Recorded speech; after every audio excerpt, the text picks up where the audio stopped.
Hello students, welcome to Statisticspedia. Now today's topic will be your statistical quality control.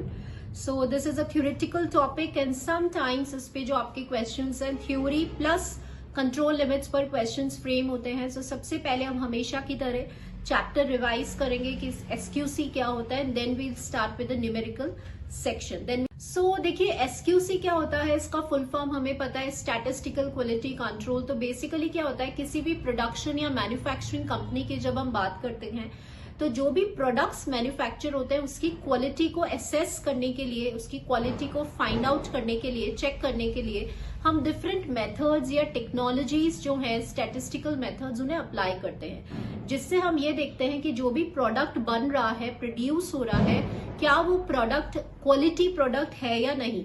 ठीक है, तो इसीलिए ये जो SQC पढ़ रहे हैं वो एक स्टैटिस्टिकल मेथड है जिससे हम क्या करते हैं, प्रोडक्ट की क्वालिटी को डिटरमाइन करते हैं और उसको डिटरमाइन या उसको चेक करने के लिए जो डिफरेंट प्रोसेस जो हम अप्लाई करते हैं उस प्रोसेस की स्टडी को हम कहते हैं स्टैटिस्टिकल क्वालिटी कंट्रोल.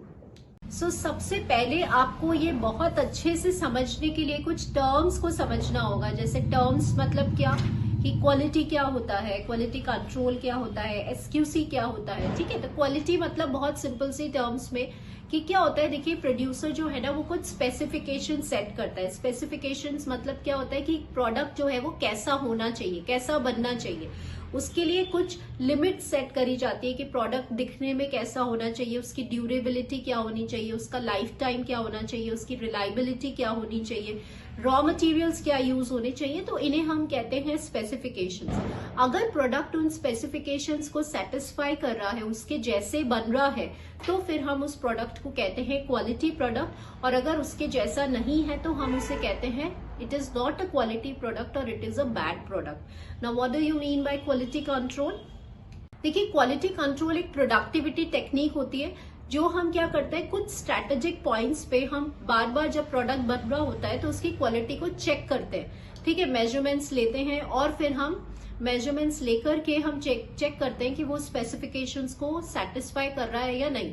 तो ये क्वालिटी कंट्रोल जो टेक्निक होती है वो right from the arrival of the raw materials, जब रॉ मटेरियल्स आते हैं फिर प्रोडक्ट्स बनना शुरू होते हैं, तो बीच वाली स्टेज जिसे आप इंटरमीडिएट स्टेज कहते हैं, और जब फाइनल प्रोडक्ट बन जाता है तब तक हम जब इस क्वालिटी को कंट्रोल करके रखते हैं या अलग अलग पॉइंट्स पे जब चेक करके रखते हैं तो उस टेक्निक को कहा जाता है क्वालिटी कंट्रोल.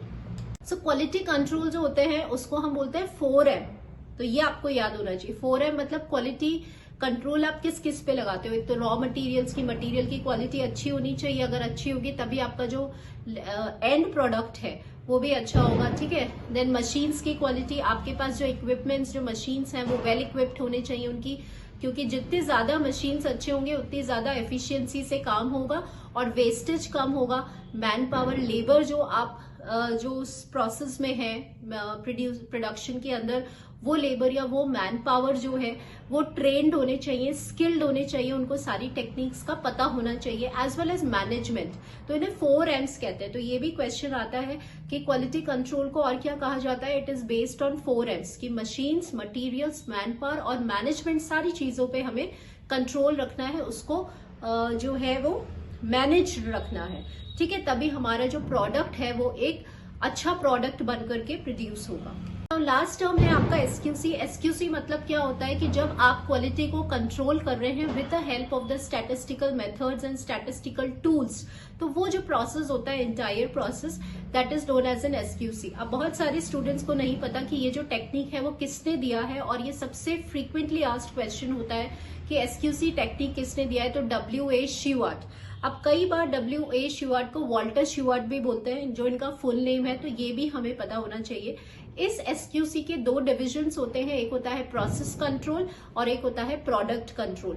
अब इनमें से बहुत सारे फर्दर इनके सब डिविजन्स होते हैं, मतलब प्रोसेस कंट्रोल को अलग से डिवाइड किया गया है और प्रोडक्ट कंट्रोल को अलग से डिवाइड किया गया है. तो यही सारे पूरे स्ट्रक्चर को हमें स्टडी करना है और फिर हमारा ये जो चैप्टर है वो कंप्लीट होगा. सो प्रोसेस कंट्रोल क्या होता है कि जब आपका प्रोडक्ट बन रहा होता है, मैन्युफैक्चर हो रहा होता है, प्रोड्यूस करते हो, जब आप प्रोडक्ट्स को मतलब जब रॉ मटेरियल्स आते हैं फिर उनकी प्रोसेसिंग होती है, तो वो जो पूरा प्रोसेस होता है मैन्युफैक्चरिंग प्रोसेस का, जब आप उसको कंट्रोल करते हैं, कंट्रोल करने का मतलब उसकी क्वालिटी को चेक करते हैं स्ट्रेटेजिक पॉइंट्स पे, तो इस प्रोसेस कंट्रोल को हम अचीव करते हैं with the help of the control charts. तो ये आपको याद रखना है कि process control it is achieve by dash, so it is achieve by control charts. एक होता है प्रोडक्ट कंट्रोल। प्रोडक्ट कंट्रोल मतलब अब प्रोडक्ट बन चुका है, एंड प्रोडक्ट या फिनिश प्रोडक्ट की बात कर रहे हैं कि जब प्रोडक्ट फाइनली बन चुका होता है उसके बाद भी हम इंस्पेक्शन करते हैं, उसकी क्वालिटी को एसेस करते हैं। तो वो जो लॉट होता है, जब लॉट ऑफ प्रोडक्ट्स या बैच ऑफ प्रोडक्ट्स है जिसकी क्वालिटी को हम डिटरमाइन करते हैं after the product has been manufactured, तो उस टेक्निक को प्रोडक्ट कंट्रोल कहा जाता है। और इस प्रोडक्ट कंट्रोल को हम कैसे अचीव करते हैं? With the help of the acceptance sampling plan. ठीक है, तो ये बहुत सारे डिविजन्स है, तो अभी हम डिटेल में इसको स्टडी करेंगे one by one along with the questions. Now again we need to know कि in statistical quality control there are two causes of variation। ठीक है, सबसे पहला होता है we have chance causes of variation and we have an assignable causes of variation। देखिए students, chance causes of variation क्या होता है कि जब randomly या कुछ ऐसे cause of variation जो human hand के कंट्रोल में नहीं है, जो randomly occur हो रहे हैं या जो due to chance occur हो रहे हैं, तो ऐसे causes of variation को हम सिस्टम में अलाउ करते हैं बिकॉज ये हमारे कंट्रोल में नहीं है। तो क्या क्या रीजंस क्या है? जैसे क्लाइमेटिक कंडीशन है, वोल्टेज फ्लक्चुएशंस है, टेम्परेचर है। अब ये भी एक क्वेश्चन हो सकता है कि आपका जो भी प्रोसेस है it is set to be in statistical control if it is govern by which causes of variation, तो वो होगा चांस कॉजेज ऑफ वेरिएशन। क्योंकि ये कॉजेज ऑफ वेरिएशन ऐसे हैं कि इवन इफ आपके सिस्टम में अगर प्रेजेंट है मैन्युफैक्चरिंग प्रोसेस में, तब भी हमारे प्रोसेस की क्वालिटी को ये अफेक्ट नहीं करेगा। तो ये बिल्कुल याद रखना है आपको कि दो तरह के वेरिएशंस होते हैं, एक चांस, एक असाइनेबल। तो chance causes of variation acceptable variations हैं, रैंडम वेरिएशंस हैं, एंड अगर प्रोसेस में चांस वेरिएशंस प्रेजेंट हैं then process is set to be in control. Type का वेरिएशन है असाइनेबल कॉजेज ऑफ वेरिएशन। अब ये जो वेरिएशंस हैं they are non random variations, मतलब अगर सिस्टम में या मैन्युफैक्चरिंग प्रोसेस में आपके अगर assignable causes of variation present हैं then it is set to be out of control. तो ये एक तरह का डेंजर सिग्नल है कि प्रोसेस के अंदर कोई फॉल्ट एग्जिस्ट कर रहा है और प्रोसेस में या जो प्रोडक्ट है आपका वो स्पेसिफिकेशंस को सेटिस्फाई नहीं कर रहा है। So if a process is governed by assignable causes of variation then it is set to be out of control situation, और ये एक डेंजर सिग्नल होता है। और यहाँ पे हमें अपने प्रोसेस मैन्युफैक्चरिंग प्रोसेस को स्टॉप करके आइडेंटिफाई करना होता है, लोकेट करना होता है कि कहाँ पे फॉल्ट जो है वो एग्जिस्ट कर रहा है। तो ये एक इंडिकेशन होता है कि there is something wrong in the manufacturing process, या आपकी जो क्वालिटी है वो सेटिस्फाई नहीं हो रही है आपकी प्रोडक्ट के अकॉर्डिंग टू द स्पेसिफिकेशंस। तो कुछ एग्जांपल्स हैं असाइनेबल के, जैसे मशीन की सेटिंग है या न्यू ऑपरेटर है या आपकी जो मैन पावर है वो ट्रेंड नहीं है, जो रॉ मटेरियल्स हैं उसकी क्वालिटी डिफेक्टिव रॉ मटेरियल्स हैं। तो इन सारे रीजंस को हम कहते हैं existence of assignable causes of variations, right. So ये ध्यान रखना है, टू कॉजेज ऑफ वेरिएशन है। प्रोसेस आउट ऑफ कंट्रोल में तब होता है जब assignable causes of variation present होते हैं, और इन कंट्रोल में तब होता है जब chance causes of variation present होते हैं। Chance causes of variation tolerable होते हैं, इन्हें एक्सेप्टेबल होते हैं। Causes of variation danger signal है और ये एक्सेप्टेबल नहीं होते हैं। Now let's discuss about the tools of SQC. सबसे पहले हम प्रोसेस कंट्रोल डिस्कस करेंगे। प्रोसेस कंट्रोल मतलब क्या होता है कि जब मैन्युफैक्चरिंग प्रोसेस या प्रोडक्ट्स जब मैन्युफैक्चर होते हैं तो ड्यूरिंग दैट मैन्युफैक्चरिंग प्रोसेस हम कंट्रोल मेंटेन करते हैं, क्वालिटी को कंट्रोल और मेंटेन करते हैं कि जो प्रोडक्ट आप बना रहे हैं वो according to the specifications of the producer है या नहीं। तो वो चेक मेंटेन करने के लिए हम एक कंट्रोल करते हैं प्रोसेस को, और it is achieve with the help of the control charts. ठीक है, ये किसने दिया है? W.A. Shewhart ने दिया है।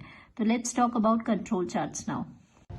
सो प्रोसेस कंट्रोल जो है it is achieve with the help of the control charts. देखिए कंट्रोल चार्ट्स क्या होता है, एक ऑनलाइन एक ग्राफिकल डिवाइस होता है, ग्राफिकल टूल होता है, जिससे क्या होता है कि हम जो लैक ऑफ कंट्रोल है उसे डिटेक्ट करते हैं। या सिंपलेस्ट लैंग्वेज में ऐसे समझिए कि जो भी जब हम प्रोडक्ट्स को मैन्युफैक्चर कर रहे होते हैं तो वो जो डेटा है उस डेटा को हम प्लॉट करते हैं ग्राफिकली, और फिर हम देखते हैं कि कौन से कॉजेज ऑफ वेरिएशन प्रेजेंट है। हम ये देखते हैं, हम ये चेक करते हैं कि प्रोसेस जो है वो इन कंट्रोल है या आउट ऑफ कंट्रोल है।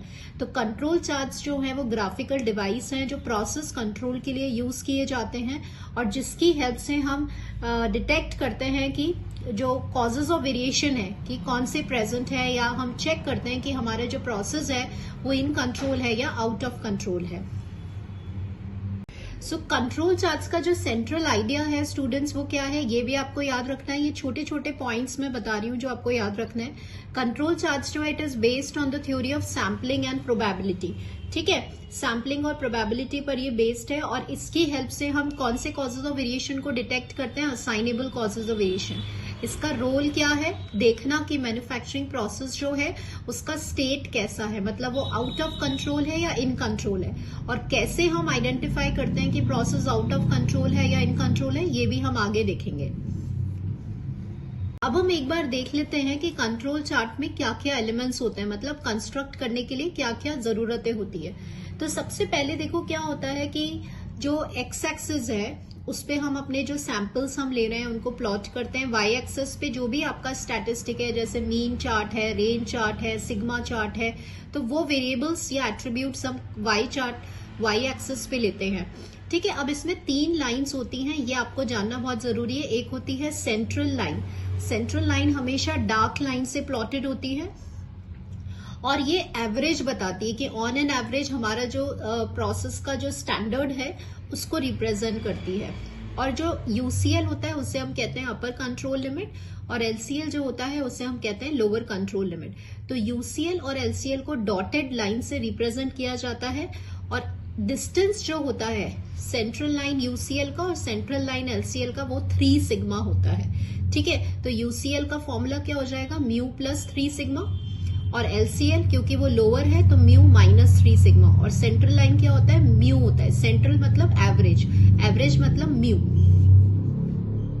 तो बेसिकली स्टूडेंट्स क्या होता है कि अगर कंट्रोल चार्ट में क्या क्या कंपोनेंट्स हमें समझ में आए कि एक्स एक्सिस पे हम सैंपल नंबर्स लेते हैं, वाई एक्सिस को क्वालिटी स्केल बोला जाता है जिसमें आप अपने वेरिएबल्स या एट्रीब्यूट्स को प्लॉट करते हैं।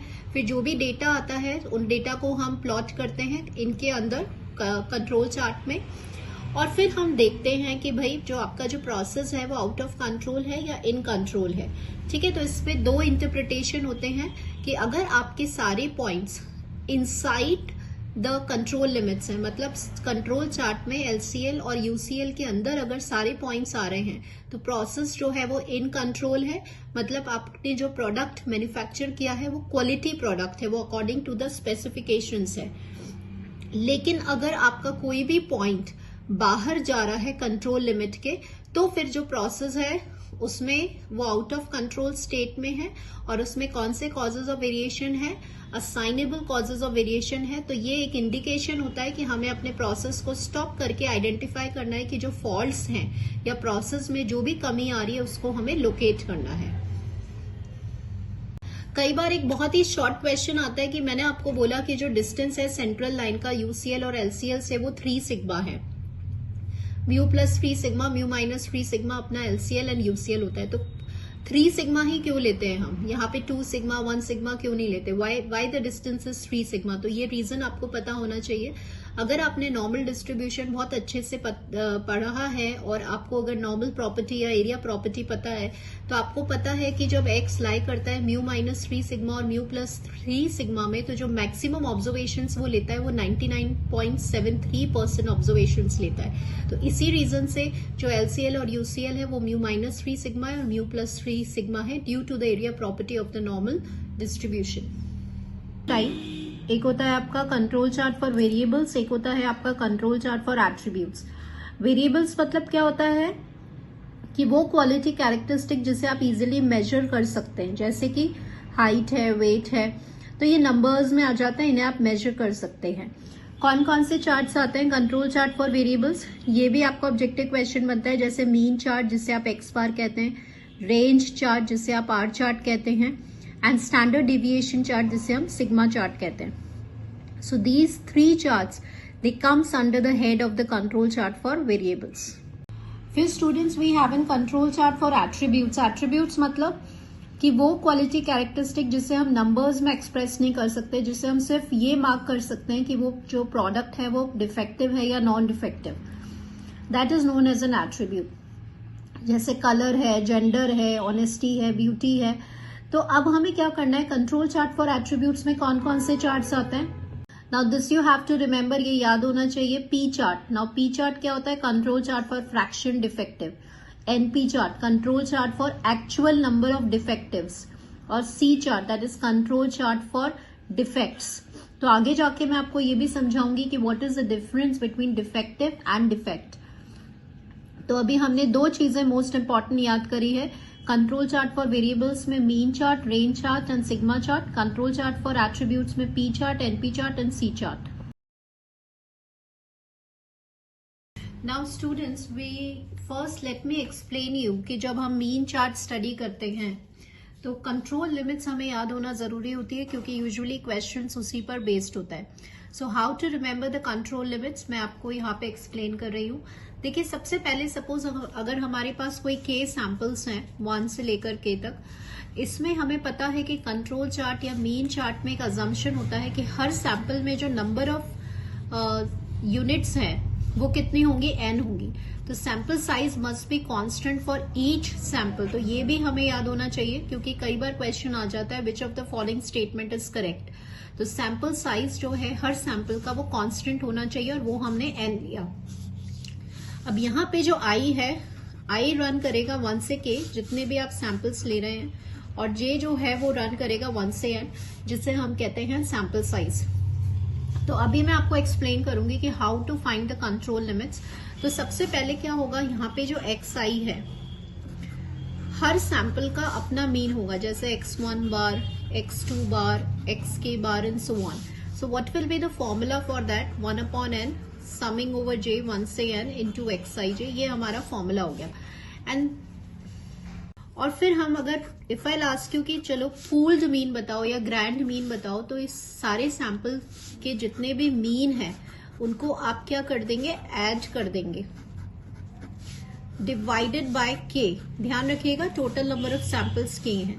तो आपका जो फॉर्मूला बनेगा वो क्या बनेगा, 1/k xi bar divided by k. तो इसको हम बोलते हैं पूल्ड मीन. बिल्कुल वैसे ही सेम कॉन्सेप्ट हमारा जाता है रेंज के लिए. सपोज अगर हर सैंपल का मुझे रेंज निकालना है, रेंज क्या होता है, maximum observation minus minimum observation. ठीक है. अब अगर सारे सैंपल्स का रेंज निकालना है, जिसे आप पूल्ड रेंज बोलते हैं, तो आप क्या करेंगे, जो आपने हर सैंपल का रेंज निकाला था उसको आप सिंपल ऐड करेंगे divided by total number of samples. So this is a formula for this. तो ये अभी हमें समझ में आया पूल्ड मीन और आर बार का फॉर्मूला क्या होता है. अब आगे मूव करते हैं सेकेंड स्टेप पे. Secondly what you have to remember is कि आपको पता है कि म्यू और सिग्मा क्या होता है. ये म्यू और सिग्मा कहाँ से आया, आपके पास जो यूसीएल और एलसीएल होता है वो होता है म्यू प्लस माइनस 3 सिग्मा. तो this is mu and sigma. ये क्या होता है, जो प्रोसेस का मीन है और जो प्रोसेस का स्टैंडर्ड डेविएशन है उसको रिप्रेजेंट करता है, राइट. बट यूजुअली ये कैसे होते हैं, ये अननोन होता है, क्योंकि ये पॉपुलेशन वैल्यूज हैं और पॉपुलेशन वैल्यूज यूजुअली अननोन होती है. तो इनकी वैल्यू हमें निकालना होता है. तो हम कैसे निकालते हैं ये समझिए. सबसे पहला स्टेप आपको ये याद रखना है, this is equals to mu. ठीक है. अगर आपने सैम्पलिंग थ्योरी या अगर आपने थ्योरी ऑफ एस्टिमेशन पढ़ा है तो बहुत अच्छे से आपको पता होगा अनबायस्ड एस्टिमेटर. नहीं पता तो इसको याद करिए. तो यहां से ये जो म्यू की वैल्यू है ये हो गई x डबल बार, मतलब ग्रैंड मीन या पूल्ड मीन. इसी की हेल्प से आप कंट्रोल लिमिट सेट कर पाएंगे. Second which you have to learn और जिसका ऑब्जेक्टिव क्वेश्चन भी बनता है वो आपको याद रखना है कि expectation of R is d2 sigma. ध्यान रखना इसमें ऑप्शन में ये भी आता है, ये नहीं है ऑप्शन में, मैंने स्मॉल d2 लिखा है, कांस्टेंट है ये. Most important. अब यहाँ पे एक्सपेक्टेशन क्या होता है, मीन होता है, ये आपको पता है, D2 सिग्मा। सिग्मा की वैल्यू हमें नहीं पता तो वो होती है R बार बाय D2। तो ये 2 पॉइंट्स आपको याद होने चाहिए, तभी आप कंट्रोल लिमिट्स सेट कर पाएंगे। ये कैप मतलब ये होता है कि जब आपको पॉपुलेशन की वैल्यू नहीं पता तो उसकी वैल्यू कौन है, उसका एस्टिमेट कौन है, एक्स डबल बार, जिससे आपने ग्रैंड मीन बोलते हैं, और सिग्मा बार की वैल्यू होती है R बार बाय D2। ये रिलेशन पे बहुत सारे क्वेश्चंस फ्रेम होते हैं और आपको कंफ्यूज करने के लिए कैपिटल D2 भी ऑप्शन होता है, बट ध्यान रखना है कि ये स्मॉल केस में होता है। सो स्टूडेंट्स, पहला केस जो यूजुअली हम कंट्रोल लिमिट्स में देखते हैं वो क्या होता है कि व्हेन स्टैंडर्ड्स आर गिवन, मतलब म्यू और सिग्मा की वैल्यू जब हमें पता है तो फिर हम कंट्रोल लिमिट्स कैसे सेट करेंगे। तो फिर उस केस में कंट्रोल लिमिट्स कैसे सेट होती है, ऐसे सेट होती है। ये होता है म्यू, ये आपने अभी देखा था, इसका value mu plus minus rise of sigma by root n। बहुत ध्यान से समझिएगा। तो म्यू प्लस माइनस, ये जो है ना, इसको हमें कांस्टेंट देते हैं ए सिग्मा। ध्यान रखना है, ये ए पर भी क्वेश्चन आ जाता है कई बार कि इस ए की वैल्यू क्या होती है, तो ये होती है 3 बाय रूट n। और ये ए ही याद रखना है, ऐसे नहीं है कि ये A1 याद रख लिया या छोटा वाला ए याद रख लिया, बी याद रख लिया, नो। दिस ए की वैल्यू होती है, वो होती है 3 बाय रूट n। तो ये कंट्रोल लिमिट्स क्या हो गई इससे, यूसीएल हो गया प्लस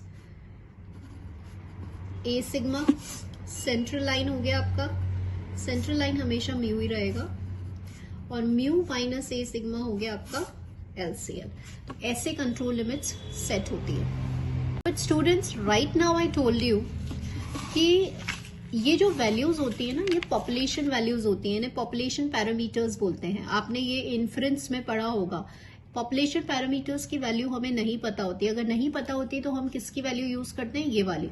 तो यूजुअली जो ये वाला है, ये सिर्फ ऑब्जेक्टिव या थ्योरी के पॉइंट ऑफ व्यू से क्वेश्चन पूछा जाता है। जैसे मैंने एक क्वेश्चन देखा था जिसमें ए की वैल्यू पूछा गया था कि व्हाट इज ए, तो 3 by root n, right.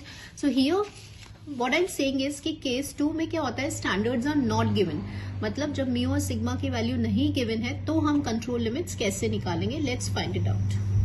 So when standards are not given, मतलब म्यू और सिग्मा की वैल्यू अभी हमें नहीं पता, तो इस म्यू का एस्टिमेट ये होता है और सिग्मा का एस्टिमेट ये होता है, ये मैंने अभी आपको बताया है। लिमिट्स हमारी ये होती है, तो म्यू की प्लेस पे आपको सिंपल ये डालना है, प्लस माइनस थ्राइस सिग्मा की प्लेस पे आपको ये डालना है, ठीक है। और ये जो कांस्टेंट है ये A2 है, इसको A2 ही बोला जाता है, ठीक है। बस इसमें ये इंपॉर्टेंट बात याद रखनी है। तो हमारे पास जो UCL आया वो आया x डबल बार प्लस A2 R बार। ये याद रखना है कि जब रेंज के साथ होता है, ये UCL किसका है, मीन चार्ट का है। जब R बार है मतलब रेंज है, तो कांस्टेंट क्या आएगा, A2 आएगा। एंड व्हाट इज A2, ये मैंने आपको बताया। सेंट्रल लाइन ये होगी और LCL आपका ये होगा, ठीक है। तो ये आपकी कंट्रोल लिमिट्स हो गई मीन चार्ट की। तो यहाँ पे इसको हमने किस में एक्सप्रेस करा है, R बार के अंदर। R बार के साथ हमेशा कौन सा कांस्टेंट होगा, A2 होगा। तो कई बार कंट्रोल लिमिट्स भी पूछ लेते हैं और स्टूडेंट्स को ये कांस्टेंट से याद नहीं रहते, उनको एज इट इज याद करना है, ठीक है। नेक्स्ट क्या है स्टूडेंट्स, अभी जैसे R बार में किया तो कांस्टेंट A2 है। अब S मतलब स्टैंडर्ड डेविएशन के टर्म्स में जब एक्सप्रेस करेंगे तो कांस्टेंट होता है A1। So this you have to remember, अगर S के टर्म्स में है तो A1 और रेंज के टर्म्स में है तो A2। Now let's move on to the range chart. So students, range chart क्या होता है, रेंज एक मेजर ऑफ डिस्पर्जन होता है, ठीक है। तो रेंज किसको, जो भी आपके प्रोसेस में जो वेरिएबिलिटी है उसको डिटरमाइन करने के लिए रेंज चार्ट को यूज करते हैं। तो कई बार ये भी हमें पता होना चाहिए कि प्रोसेस की वेरिएबिलिटी को कौन चेक करता है, रेंज चार्ट। अब रेंज चार्ट की लिमिट्स हमें याद होनी चाहिए, तो मैं आपको बिल्कुल शॉर्ट ट्रिक बता रही हूँ कैसे बहुत इजीली याद हो जाएगी। देखिए, जब स्टैंडर्ड्स गिवन है, स्टैंडर्ड्स मतलब होता है म्यू और सिग्मा की वैल्यू जब गिवन है, तो हमें यहाँ पे रेंज चार्ट की बात कर रहे हैं और कंट्रोल लिमिट्स याद करना है। तो देखो कैसे याद करोगे आप कंट्रोल लिमिट्स, आप साइड में ऐसे लिखो, just right it down this way.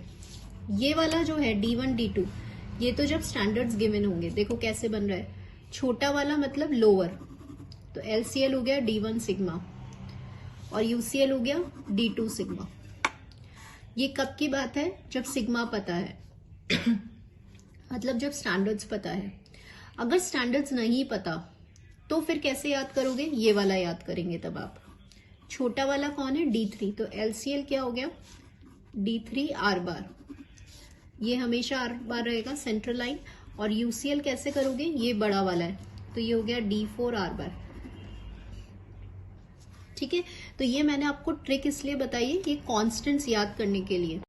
D1 D2 है, छोटा वाला है LCL तो D1 सिग्मा, बड़ा वाला है तो D2 सिग्मा। स्टैंडर्ड्स नहीं पता तो D3 R बार और ये वाला D4 R बार, और सेंट्रल लाइन दोनों में सेम रहेगी। तो these are the control limits for range chart. So students, जो कंट्रोल चार्ट, जो मीन चार्ट है, वो बेसिकली किसको कंट्रोल करता है? एवरेज को, प्रोसेस की एवरेज को कंट्रोल करता है। और जो रेंज चार्ट है वो किसको कंट्रोल करता है? प्रोसेस की वेरिएबिलिटी को कंट्रोल करता है, बिकॉज ये मेजर ऑफ डिस्पर्जन होता है। ठीक है, एक हमारे पास आता है range chart and sigma chart. तो रेंज और सिग्मा चार्ट में जो है दोनों ही मेजर ऑफ डिस्पर्जन है और प्रोसेस की वेरिएबिलिटी को जो है वो डिपिक्ट करते हैं। लेकिन रेंज चार्ट हमारे लिए काफी इकोनॉमिकल होता है, इजी होता है कंस्ट्रक्ट करने में, क्योंकि मैक्सिमम माइनस मिनिमम सिर्फ निकालना होता है। तो calculation, computation point of view से और कॉस्ट के पॉइंट ऑफ व्यू से भी जो है रेंज चार्ट को हम इजियर मानते हैं। Next we have is a control chart for attributes. इसमें हमारे पास पी चार्ट है, एनपी चार्ट है एंड सी चार्ट है। तो मैं आपको थोड़ा सा एक बार हिंट देती हूँ, and these are the notes which are by me. तो साइड में आप इसके फॉर्मुलेज देखते रहिए, ये आपको हेल्प करेगा। सबसे पहले जो पी चार्ट है वो देख लेते हैं स्टूडेंट्स की। पी क्या होता है? पी मतलब होता है फ्रैक्शन डिफेक्टिव। तो कई बार पूछ लेते हैं कि control chart for fraction defective वाला कौन सा चार्ट होता है? That is P chart. Now what is the formula for P chart? P का फॉर्मूला होता है डिफेक्टिव्स अपॉन टोटल नंबर यूनिट्स। ठीक है, फ्रैक्शन मतलब रेशियो, किसका फ्रैक्शन ले रही है? डिफेक्टिव का। तो जितने भी डिफेक्टिव्स हैं divided by the total number of units जो आपने इंस्पेक्ट करा है, दैट इज पी। फिर हम पी बार निकालते हैं तो summation of d upon summation of n हो जाता है। कई बार बोलते हैं कि पी चार्ट किस पर बेस्ड है? बाइनोमियल डिस्ट्रीब्यूशन पे। क्यों? क्योंकि यहाँ पे आप डिफेक्टिव्स और नॉन डिफेक्टिव्स दो वेज में क्लासिफाई कर सकते हैं। तो therefore it is based on binomial distribution. अब हम कंट्रोल लिमिट्स की बात करते हैं। तो क्योंकि बाइनोमियल डिस्ट्रीब्यूशन फॉलो कर रहा है जो आपका डिफेक्टिव्स है, सो देयरफॉर उसका मीन होगा एनपी और वेरिएंस होगा एनपीक्यू। सो यहाँ पे हम देखते हैं कि जब स्टैंडर्ड्स गिवन है तो पॉपुलेशन प्रोपोर्शन आता है, मतलब कैपिटल पी, और जब स्टैंडर्ड्स गिवन नहीं होते तो बस पी बार आ जाता है उसकी प्लेस पे, क्योंकि वो सैंपल वैल्यूज है। तो ये हमें याद रखना है। और क्योंकि P जो है वो फ्रैक्शन डिफेक्टिव है तो वो कभी भी नेगेटिव नहीं हो सकता। अगर इसकी वैल्यू नेगेटिव आती है तो फिर हम LCL को 0 मार्क कर लेते हैं। अब यहाँ पे आप देख रहे हैं NP chart, that is actual number of डिफेक्टिव्स। Actual number of डिफेक्टिव्स में ध्यान रखिएगा, मैंने आपको पहले भी बताया था कि जो सैंपल की साइज है एन वो कांस्टेंट रहती है, और साइज हमारी अगर कांस्टेंट है एक्चुअल नंबर, और अगर हमें एक्चुअल नंबर ऑफ डिफेक्टिव्स देखने हैं तो सिर्फ जो चेंज आता है कंट्रोल लिमिट्स में वो एनपी आता है। बस इतना सा डिफरेंस आपको याद रखना है। Standards are given and when standards are not given. Now let's talk about C chart. C chart क्या होता है कि जो नंबर ऑफ डिफेक्ट्स हैं, ध्यान रखना मैं क्या बोल रही हूँ, it is a control chart for number of defects. तो सबसे पहले आप डिफेक्ट और डिफेक्टिव का मतलब समझ लीजिए कि व्हाट इज द डिफरेंस। देखिए डिफेक्ट मतलब क्या होता है? कोई कमी, जिससे आप कहते हो कि जब कोई there is a lack of conformity, या आपका प्रोडक्ट जो है स्पेसिफिकेशन को जब सेटिस्फाई नहीं करता है तो फिर उसे डिफेक्ट कहते हैं। ठीक है, जैसे कि पेन का जो कैप है वो लूज है तो वो डिफेक्ट हो गया। तो अगर या फिर अगर आप कोई शीट ले रहे हो उसमें कोई होल आपने देख लिया, एक छोटा सा होल, तो वो डिफेक्ट हो गया। लेकिन अगर किसी प्रोडक्ट में बहुत सारे डिफेक्ट्स हैं तो फिर वो डिफेक्टिव प्रोडक्ट हो जाता है, वो रिजेक्टेड प्रोडक्ट हो जाता है, मतलब हम उसको यूज नहीं कर सकते, वो अनएक्सेप्टेबल है। जैसे मैंने बोला एक शीट है और शीट में अगर बहुत सारे होल्स ही होल्स हैं तो वो हमारे काम की नहीं है। लेकिन अगर एक होल होगा तो वो डिफेक्ट होगा, और अगर प्रोडक्ट में बहुत सारे डिफेक्ट्स हैं तो उस प्रोडक्ट को बोल दिया जाता है डिफेक्टिव्स, और वो रिजेक्टेड होता है, वो अनएक्सेप्टेबल होता है। This is the difference between defect and defective. तो अभी जो ऊपर वाले एनपी और पी चार्ट आपने किया था दैट वाज फॉर डिफेक्टिव्स, और डिफेक्ट वाला चार्ट कौन सा है, सी चार्ट है। ध्यान रखना है कि सी चार्ट जो है वो पॉइसन डिस्ट्रीब्यूशन पर बेस्ड है, this we have to remember. तो कंट्रोल लिमिट्स बहुत इजी हैं इसकी, आप जब सी निकालते हैं तो वो हो जाता है लैम्डा के इक्वल, जो पॉइसन डिस्ट्रीब्यूशन का पैरामीटर है। और आपको पता है कि पॉइसन डिस्ट्रीब्यूशन एक ऐसा है जिसका मीन और वेरिएंस इक्वल होता है। सो जब स्टैंडर्ड्स गिवन है तब तो हम इसमें लैम्डा ले लेते हैं, जिसे पॉपुलेशन पैरामीटर कहते हैं। लेकिन अगर स्टैंडर्ड्स गिवन नहीं है तो लैम्डा की जगह सी बार लेते हैं। सी बार क्या होता है, मीन नंबर ऑफ डिफेक्ट्स। तो मीन नंबर ऑफ डिफेक्ट्स का फॉर्मूला होता है total number of defects divided by N. तो सी बार में हमारा लिमिट्स जो है वो आ जाती हैं।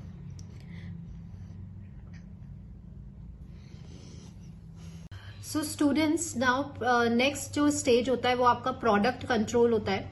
प्रोडक्ट कंट्रोल में क्या होता है कि जब आपका प्रोडक्ट मैन्युफैक्चर हो जाता है, जब एंड प्रोडक्ट या फिनिश प्रोडक्ट है, उसके बाद हम क्या करते हैं, बहुत सारे प्रोडक्ट्स का लॉट बनाते हैं या बैच ऑफ प्रोडक्ट्स होता है। फिर हम वापस टेस्टिंग करते हैं या इंस्पेक्शन किया जाता है कि वो जो प्रोडक्ट की या लॉट की जो क्वालिटी है वो पुअर है कि गुड है। तो इन शॉर्ट मैंने यहाँ पे टेब्यूलर फॉर्म में जो है वो टर्म्स को रिप्रेजेंट किया है जो प्रोडक्ट कंट्रोल से एसोसिएटेड है।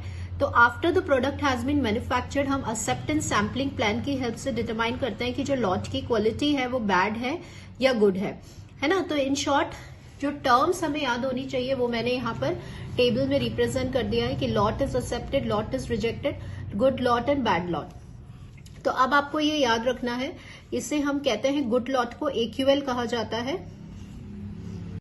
AQL होता है एक्सेप्टेंस क्वालिटी लेवल। तो ये टर्म्स आपको इसी तरह से याद रहेंगी। AQL is acceptance quality level, और इन शॉर्ट हम इसको सिंपल टर्म्स में बोलते हैं गुड लॉट। मतलब ऐसे लॉट की क्वालिटी जहां पे जो डिफेक्टिव्स हैं वो बहुत कम है, और ऐसा लॉट जिसे हम एक्सेप्ट करना चाहते हैं। ठीक है, तो गुड लॉट को अगर आप एक्सेप्ट करोगे तो ये आपका एक फेवरेबल डिसीजन होगा, एक राइट डिसीजन होगा। लेकिन अगर गुड लॉट को आप रिजेक्ट करोगे तो फिर वहां पे एक एरर आ जाएगी, and that error is known as type 1 error और प्रोड्यूसर्स रिस्क। टाइप 1 एरर आपने ये भी पढ़ा होगा हाइपोथेसिस में कि reject H0 when it is true, तो उससे आप कनेक्ट, उससे भी आप इसको कनेक्ट करके याद कर सकते हो। यहाँ पे आप रिजेक्ट कर रहे हो लॉट को जिसकी क्वालिटी गुड है। यहां देखिए, अगर आपका बैड लॉट है तो उसको हमने एक टर्म दे दिया SQC के अंदर, दैट इज LTPD। तो कई बार ये भी आ जाता है LTPD किसको रिप्रेजेंट करता है, बैड लॉट को। बैड लॉट है इसका मतलब बहुत सारी डिफेक्टिव्स हैं, बहुत ज्यादा डिफेक्टिव्स हैं, और ऐसे लॉट को हम रिजेक्ट करना चाहते हैं। तो इसका दूसरा नाम क्या होता है, RQL, रिजेक्टिंग क्वालिटी लेवल। इस लॉट की क्वालिटी पुअर है, मतलब इसमें बहुत सारे डिफेक्टिव्स हैं और कंज्यूमर जो है उसको एक्सेप्ट नहीं करना चाहता, तो it is a rejected lot. ठीक है, कंज्यूमर इसे एक्सेप्ट नहीं करना चाहता, इसे रिजेक्ट करना चाहता है। लेकिन अगर आपने बैड लॉट को एक्सेप्ट कर लिया तो एक एरर आ जाएगी, and that is type 2 error, and which is known as a consumer's risk. लेकिन अगर बैड लॉट को आप रिजेक्ट कर रहे हो तो that is a right decision. तो ये कुछ टर्म्स हैं जो आपको याद होनी चाहिए। फिर ऐसे ही एक ऑपरेटिंग कैरेक्टरिस्टिक कर्व है जो डिस्टिंग्विश करता है गुड और बैड लॉट के बीच में। ठीक है, गुड और बैड लॉट के बारे में अगर आपको पहचानना है कि कैसा लॉट की क्वालिटी कैसी है, तो उसके लिए हम ग्राफिकली जो डिवाइस यूज करते हैं वो होता है ऑपरेटिंग कैरेक्टरिस्टिक कर्व, जिसे आप OC कर्व कहते हैं। ठीक है, तो ये प्रोडक्ट कंट्रोल के 2 स्टेजेस थी। Now we move on to the objective section. Now let's move on to the objective section. The main tools of SQCR। देखिए ये जो है वो थ्योरेटिकल है, और इसमें इतने क्वेश्चंस, इसमें आपको वेटेज जो है वो 1 और 2 क्वेश्चंस मिलेगा मैक्सिमम, एंड यूजुअली थ्योरी या फिर कंट्रोल चार्ट्स पर बेस्ड क्वेश्चंस होते हैं। तो फर्स्ट क्वेश्चन देखते हैं, the main tools of the SQCR, process control, product control, both A and B and none। तो आपको पता है कि जो SQC में 2 टूल्स होते हैं, प्रोसेस कंट्रोल, कंट्रोल चार्ट की हेल्प से अचीव होते हैं, and then we have a product control जो ASP प्लान, जिसे हम कहते हैं एक्सेप्टेंस सैम्पलिंग प्लान, इससे अचीव होते हैं। ऑप्शंस में ये ना देकर के आपको ये 2 ऑप्शंस भी दिए जाएंगे, सो 2 दिए जा सकते हैं। सो answer for this question will B both A and B। The variation in the product produced in a factory में भी, तो प्रोडक्ट में जो भी वेरिएशन आ रहा है, कोई भी अगर प्रोडक्ट मैन्युफैक्चर हो रहा है तो वेरिएशन चांस कॉजेज भी हो सकते हैं और असाइनेबल कॉजेज भी हो सकते हैं। सो answer for this question will B both A and B। Variation जो है वो डेंजर सिग्नल है, एक इंडिकेशन है कि आपका जो प्रोसेस है उसमें फॉल्ट है। ठीक है, और उन्हें हमें रेक्टिफाई करना होता है, मतलब प्रोसेस से हटाना होता है, तो ये ऐसे कॉजेज ऑफ वेरिएशन है जिन्हें हमें आइडेंटिफाई करना है and they can be removed. तो बाकी ये जो है they are within the limits, chance variation, natural causes, इन सबको हम चांस कॉजेज ऑफ वेरिएशन बोलते हैं। Chance variation in respect of the quality control of the product is tolerable, not affecting the quality of the product, uncontrollable and all of the above. So quickly revise कर लेते हैं कि जो chance causes of variation है वो आपके system की quality को अफेक्ट बिल्कुल भी नहीं करते। ये एक्सेप्टेबल वेरिएशंस हैं, टॉलरेबल वेरिएशंस हैं, they are beyond the control of human hand. और तो ये सारे ही पॉइंट्स जो हैं वो बिल्कुल ट्रू हैं चांस वेरिएशन के लिए। So answer will be all of the above. A pattern of the points within the control limits, a peculiar pattern of the points within the control limits of quality control charts is an indicative of dash. So यहाँ पे ये जो word है peculiar pattern of the points, तो ये मैं आपको explain करना चाहती हूँ स्टूडेंट्स कि यहाँ पर क्या होता है, सेंट्रल लाइन हो गया, this is dotted. Now sometimes क्या होता है कि even if अगर आपके जो points हैं they lie within the control limit, control limits के अंदर हैं, लेकिन फिर भी हम बोलते हैं कि जो प्रोसेस है वो आपका आउट ऑफ कंट्रोल होता है। It is an indication that a process is out of control. So यहाँ पे हम कहते हैं कि इसे पिक्यूलर पैटर्न कहते हैं, कि जैसे एक ट्रेंड एक है, इसे हम बोलते हैं ट्रेंड। ट्रेंड मतलब एक long continuous movements of points एक ही डायरेक्शन में अगर आ रहा है, सपोज एक ही डायरेक्शन में अगर इस तरह से मूव कर रहा है, तो ट्रेंड ये आपको याद रखना पड़ेगा कि इवन इफ अगर आपके पॉइंट्स जो हैं वो with in the control limits हैं, लेकिन उसके बाद भी आपका जो प्रोसेस है वो आउट ऑफ कंट्रोल होता है। किन सिचुएशन में होता है, इसे हम कहते हैं ट्रेंड, या फिर कई बार होता है ऐसे साइकिल बन रहा होता है इस तरह से, साइक्लिक पैटर्न। तो first is cycle, second is your trend, तो ये आपको ध्यान रखना है। या फिर समटाइम्स हम इसको बोलते हैं run of points, run of 7 और मोर पॉइंट्स। तो that is also an indication कि आपका जो प्रोसेस है वो आउट ऑफ कंट्रोल होता है। तो यहाँ पे इस स्टेटमेंट का मतलब यही है कि इवन इफ, पिक्यूलर मतलब इवन इफ अगर आपके points with in the control limit है, लेकिन ये एक अजीब सा अगर कोई पैटर्न बन रहा है, साइक्लिक पैटर्न या कंटिन्यूअस मूवमेंट या रन ऑफ पॉइंट्स, तो भी हम इसमें इंडिकेट करता है कि आपके assignable causes of variation present है और आपका जो प्रोसेस है वो आउट ऑफ कंट्रोल है। So answer for this is assignable causes of variation. Next question देखें, अ Shewhart control charts, they are meant to detect whether the process is under the statistical control to find the assignable causes to reflect the selection of the samples and all of the above. तो control charts होते इसलिए हैं कि process with in control है या out of control है। अगर out of control है तो असाइनेबल कॉजेज को डिटेक्ट करना और सैंपल्स को सेलेक्ट करना, और उसको हम रिप्रेजेंट करते हैं कंट्रोल चार्ट में। So answer will be all of the above. Which of the following are the control chart for variables? Mean and range chart, mean and P chart. तो P chart तो control chart for attribute होता है, तो ये गलत हो गया। Standard deviation chart and C chart. तो ये और ये जो है वो correct answer है। Control chart for variables, so A and C will be the correct answer for this question. So both A and C. The upper limit of the range chart be what? तो students यहाँ पे मैंने आपको एक trick बताई थी, D1, D2, D3 and D4। तो आपको पता है D3 R बार लोअर लिमिट होता है और D4 R बार अपर कंट्रोल लिमिट होता है। So answer will be this. The relation between the expected value of R and sigma be what? तो ये बहुत बहुत इंपॉर्टेंट क्वेश्चन है। ये थ्योरी में भी मैंने आपको बताया है कि expected value of R will be equals to D2 sigma. याद रखना है, you have to remember students कि ये D2 स्मॉल में होना चाहिए। हमेशा आपको कैपिटल वाला ऑप्शन भी मिलेगा, ठीक है। D2 एक कांस्टेंट है जो सैंपल साइज पे डिपेंड करता है, ये भी आपको पता होना चाहिए, ठीक है। So this is a relation between expected value of R and sigma. Number of the defects are based on the distribution. तो नंबर ऑफ डिफेक्ट्स के लिए स्टूडेंट्स कौन सा चार्ट होता है? C chart. और सी चार्ट किस पे बेस्ड होता है? पॉइसन डिस्ट्रीब्यूशन पे। The measurement x of a specific characteristic of the product will be continuous random variable. Which control chart is not suitable for x? तो अब बिल्कुल ध्यान देना है, बिल्कुल डिफरेंट क्वेश्चन है ये। यहाँ पे जैसे वेरिएबल्स की बात आ गई तो आपको पता है वेरिएबल्स में मीन चार्ट होता है, रेंज चार्ट होता है और सिग्मा चार्ट होता है। यहाँ पे इसमें क्वेश्चन में पूछा गया है कि कौन सा चार्ट ऐसा है which is not suitable for x. तो ऑप्शन में देखते हैं control chart for mean, correct answer, range and standard, ये तीनों ही वेरिएबल्स के लिए हैं। तो कौन सा चार्ट नहीं है? Control chart for proportion. Control limits for the mean chart, I told you कि कई बार क्वेश्चन मीन सिंपल आपको कंट्रोल लिमिट्स पे भी मिल जाता है। बात करते हैं तो आई टोल्ड यू कि जब एस बार है तो जो कांस्टेंट आता है वो A1 आता है, A2 किस में आता है? R बार में आता है। तो ये आपको लर्न करना होगा। तो this is wrong, A1 S bar, lower limit A, and this is answer for this question will be this. The 3 sigma control limits for C chart.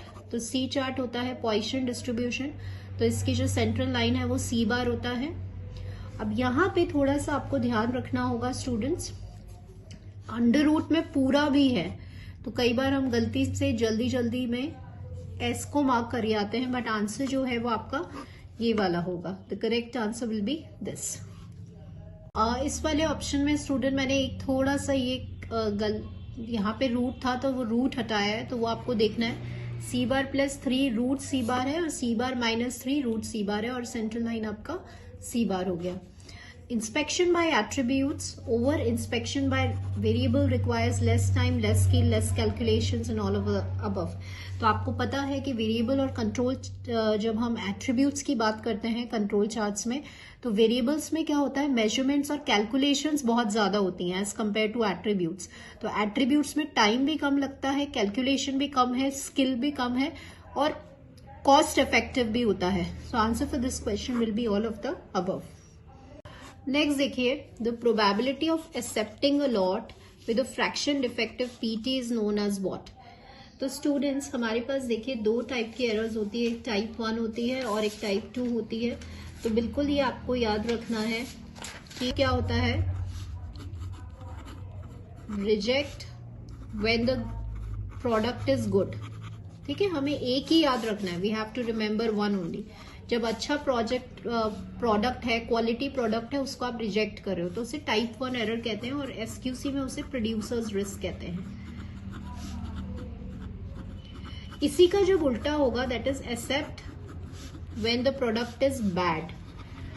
ठीक है, जब डिफेक्टिव प्रोडक्ट है, उस डिफेक्टिव प्रोडक्ट को अगर आप एक्सेप्ट कर रहे हैं तो वो एरर होता है टाइप 2 एरर। इसको बोलते हैं कंज्यूमर्स रिस्क। ठीक है ना।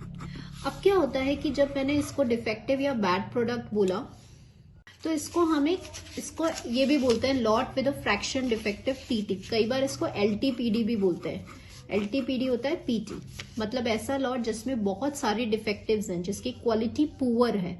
उस लॉट को अगर आपने बैड लॉट को, पुअर क्वालिटी के लॉट को एक्सेप्ट कर लिया होता है तो वो टाइप 2 एरर या कंज्यूमर्स रिस्क होता है।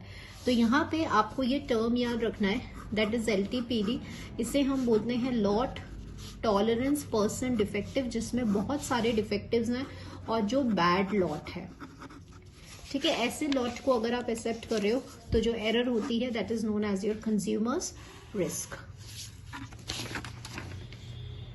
नेक्स्ट देखिए, if the percent defective PT or more in the lot is not acceptable to the consumer then it is known as what. तो एक ऐसा लॉट जिसमें बहुत सारे डिफेक्टिव्स हैं और उसकी क्वालिटी अच्छी नहीं है, जिसे कंज्यूमर एक्सेप्ट नहीं करना चाहता है, तो अभी मैंने आपको ये रिवाइज करवाया है। ऐसे लॉट को हम बोलते हैं लॉट टॉलरेंस परसेंटेज डिफेक्टिव या रिजेक्टिंग क्वालिटी लेवल, जिसको हम रिजेक्ट करना चाहते हैं, जिसे हम एक्सेप्ट नहीं करना चाहते। So answer will be both. OC curves reveals the ability of the sampling plan to distinguish between। देखिए, ऑपरेटिंग कैरेक्टरिस्टिक कर्व ऐसा होता है जो हमें इजीली बता देता है कि कौन सा लॉट बैड है और कौन सा लॉट गुड है। तो गुड और बैड लॉट के बीच में डिफरेंस निकालने के लिए हम किसकी हेल्प लेते हैं? ऑपरेटिंग कैरेक्टरिस्टिक कर्व की। Again I mark this as important one. X bar chart discovers the assignable causes dash samples. तो मैंने आपको ये पहले ही बता दिया कि देखिए 2 तरह के चार्ट होते हैं, एक बार फिर से आप रिवाइज करें। We have mean chart and range chart. X bar chart जो है वो सैंपल्स के बिटवीन द वेरिएबिलिटी बताता है ना। जैसे ये बिटवीन, अगर आपको वेरिएबिलिटी देखनी है तो वो एक्स बार चार्ट है, और जो रेंज चार्ट है वो with in the samples variability बताता है। ठीक है, तो ये बहुत बहुत इंपॉर्टेंट है, कई बार हमें ये याद नहीं रहता। तो विद इन मतलब इस सैंपल के अंदर जो भी वेरिएबिलिटी है वो कौन बताएगा, रेंज चार्ट, और अगर बिटवीन द सैंपल है तो कौन बताएगा, एक्स बार चार्ट। तो क्वेश्चन में यही पूछा गया है कि मीन चार्ट किसके बीच में बताता है, बिटवीन के बीच में। R chart are preferable over sigma chart and what. तो आपको पता है कि आर चार्ट और स्टैंडर्ड डेविएशन चार्ट जो है वो कंट्रोल चार्ट फॉर वेरिएबल्स हैं। तो बेसिकली आर चार्ट इजी होता है कॉस्ट वाइज भी और कैलकुलेशन के पॉइंट ऑफ व्यू से, क्योंकि रेंज निकालना बहुत आसान होता है, तो इसलिए हम इसको ज्यादा प्रेफर करते हैं। लेकिन अगर सैंपल की साइज बहुत स्मॉल है तो कोई से भी चार्ट को यूज करो, उसका मीनिंग सेम ही होता है। तो आर चार्ट क्यों प्रेफर किया जाता है, क्योंकि इजी टू कैलकुलेट, इकोनॉमिकल, और अगर स्मॉल सैंपल्स हैं तो दोनों हमें सेम ही आंसर देंगे। तो answer will be all of the above for this question. So students, this is all for today, because ऐसे क्वेश्चंस भी आते हैं कि आपको जैसे मीन निकालना है, नंबर ऑफ डिफेक्ट्स दे दिए और आपको यूसीएल और एलसीएल निकालना है। तो ये क्वेश्चंस इसमें बहुत सिंपल होते हैं। अगर आपको अपर लिमिट लोअर लिमिट याद है तो सीधे मीन निकाल के वैल्यूज रख के कैलकुलेट करना होता है। तो बहुत रेयरली पूछे जाते हैं, बट इस टाइप का पैटर्न मैंने आपको बता दिया, वेटेज मैंने आपको बता दिया। So today's this is all for today students, and thank you students for watching my video.